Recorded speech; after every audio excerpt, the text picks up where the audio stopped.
Welcome to Rootstem and welcome to this painting tutorial for the hybrid Kelemorph for a Genestealer cult.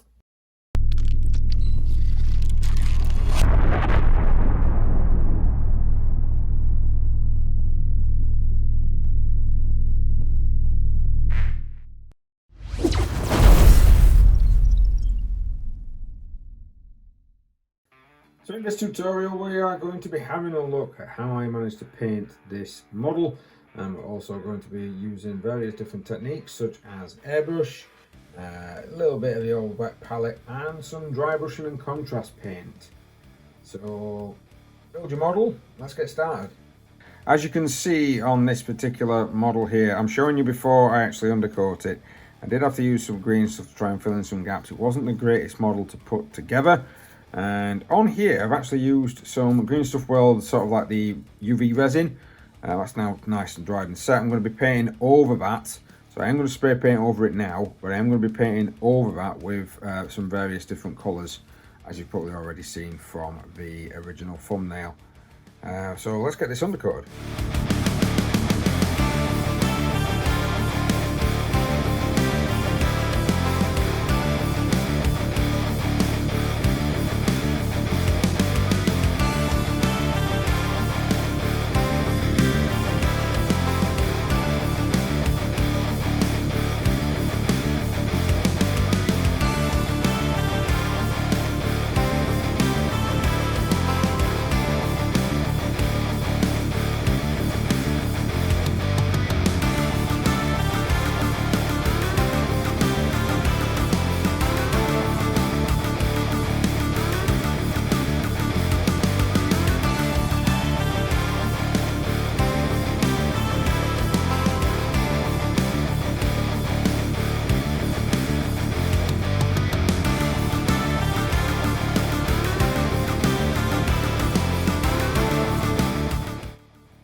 I've done my cloak, all airbrushed up and dry brushed with the Evil Sun Scarlet, and I've also put a little bit of Fire Dragon Bright on the edges as well, just to sort of pick them out as best as I possibly can. Got a nice airbrushed cloak. To be honest, it's quite how I like it. And now what we're going to do is I am effectively going to use Mechanica Standard Grey base paint, and I'm going to paint back over bits that I've got with the red. And there we go. Now, as you can see, this is not just Mechanica Standard Grey. I didn't paint all the weapon up because that's going to be painted up in a different colour. I have gone and put on some grey sear, mainly onto the grief panels and the body part. To be really careful when doing this, make sure that it's nice and thin and then you get into all the areas. And then I dry brushed the grey sear onto the trousers, so that was going to give the I did a painting video because this is what my normal guys look like. That's going to kind of give that mucky sort of yellow trouser, so I'm going to be able to tie it in with the rest of my army. I've also done some Luthruan grey as a dry brush, again on the trousers and on the actual parts themselves. So we're going to get in with some contrast paint to be able to get the main bodywork done, so that I can at least match it to this guy. So the two contrast paints we're going to be using is Griff Charger Grey, and that's going to go onto the main body, and we're going to use Nazdrag Yellow for the actual trousers. Now, I'm going to use Nazdrag Yellow first because it's a little bit more complicated to get into these areas, and if I accidentally get it onto any other parts, I can always go back over it with the grey sear. As you can see, we are getting there. I am going to do a second coat once dried of the Griff Charger, because that's what that one has. It has about 2 coats of the Griff Charger Grey on. I'm going to do the same with this. There might be a dry brush on that as well. I've got to go back to some of my old videos. It's a good job I record these. And then we're going to be looking at what we're going to do regarding this skin. So the skin wise, we are definitely going to go with a like a purple, but we're going to do something a little different to what we've done before. We want a brighter purple on this so it kind of stands out against these guys, which is very dark. I've gone and done his mask, which was just a simple case of grey sear and using some Space Wolf Grey to sort of colour that in, which gives it a different, kind of a different look. Not too, it's a bit bluey. Kind of a different look to the main area, but not so much that it's completely different. And then we've got some Druky Violet. We're now going to paint, because I painted Genestealer purple. Oh, the typical colour, since it says Genestealer purple. We've painted that all over the skin and armour. That's kind of like what I've got. And then we're just going to go over that with just some Druky Violet. So the Druky Violet is now dry. I'm going to have a very thin down Genestealer purple go back over the top of it. Kind of just doing what we normally do when it comes to layering. I'm just going to bring some of that colour back. Not a lot, because I quite like how it's actually I quite like how the Druky Violet is laid. Just put this on just to kind of give it a small bit of a highlight.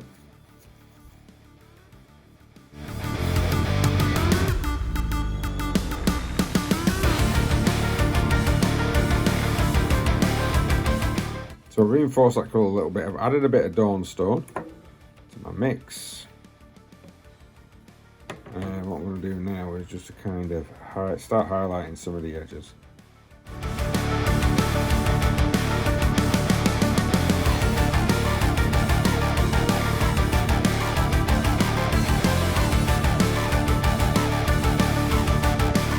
Right, so as you can see, that purple and the Dawnstone has gone together quite well. I quite like that particular type of skin where it's kind of like going from the purple to the grey.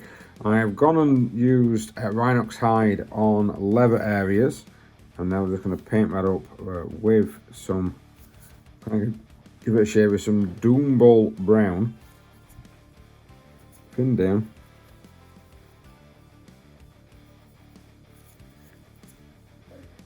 Yes.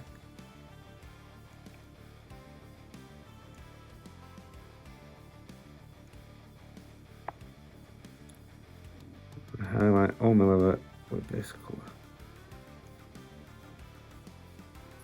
So next up is going to be some Scrag Brown. We are just going to do that as a more of an extreme highlight. Again, we are just kind of thinning it down. Very, very glaze-like consistency.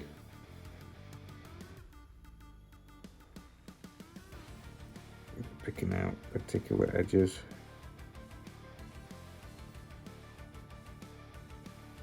Once your highlight is dry, we're going to dull it back down and we're going to get some Agrax shade in there.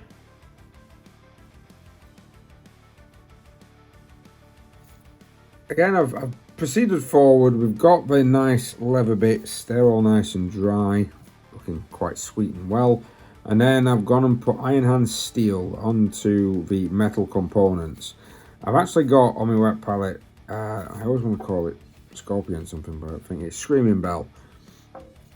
I always want to call it a Breast Scorpion. Now I'm going to use this to kind of accentuate some of the silver pieces that I've already done. So that little guy there. Forget about it, he's going to have another component on the back. Just be very careful.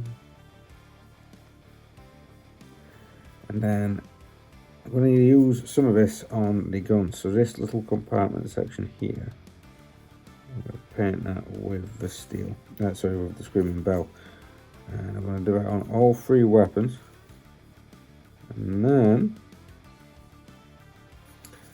now with those components dry, I'm going to get some Null oil. That's going to go on the what I would call standard silver pieces. So the pieces that are kind of on the feet there. Well,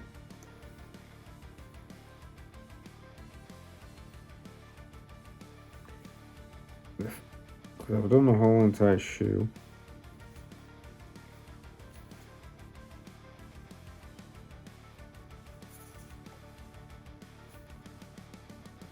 All that. I'm using a smaller brush because I'm wanting a lot more control than what a larger brush would give me. While that's drying, I'm going to swap to Agrax Earth Shade. I'm going to paint the pistols with this and any brass areas.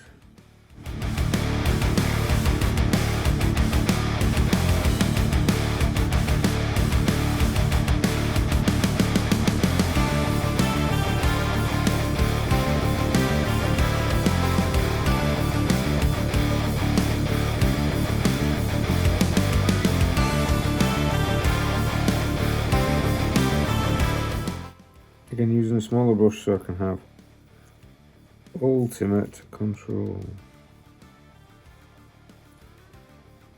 So everything on there is dry. As you can see, it makes it give it a nice agate surf shade, kind of turns that metal a little bit more like a tin and gives it a bit of a hint. I've gone forward and we have undercoated the skull on the base. We've done that with Ulthwain grey, and it's same with the blade that's poking out at the back.